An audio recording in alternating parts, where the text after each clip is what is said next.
Let's start with this graph. A perfectly even distribution of wealth among all living people, with everyone divided into 5 equal groups. Now, let's show how much each group actually has. Shocking, right? 80% of the world's people barely have any wealth.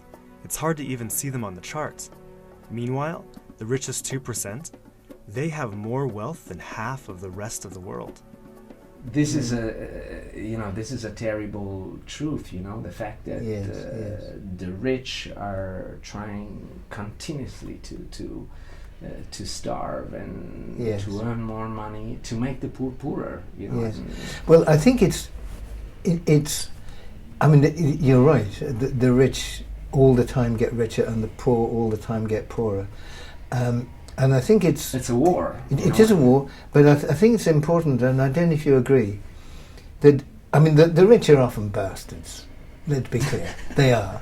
But they don't have to be, because it's like the system generates this.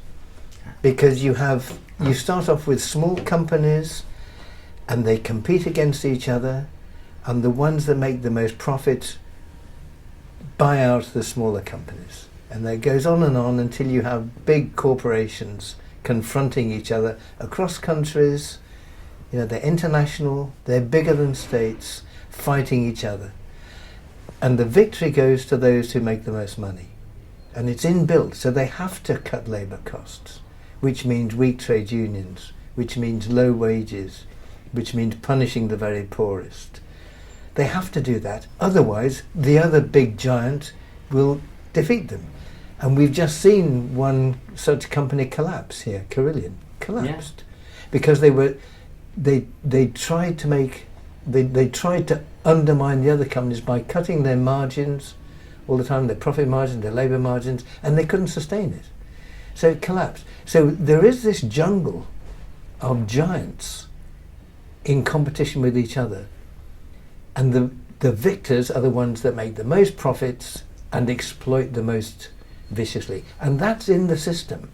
So even if they want to pay their workers more, and they want to respect the environment, and they want to respect trade unions, their profits will decrease and the other company buys them out.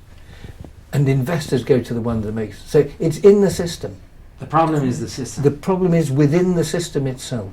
And I think if we're going to change it, then we've got to have a political movement that really takes the system apart.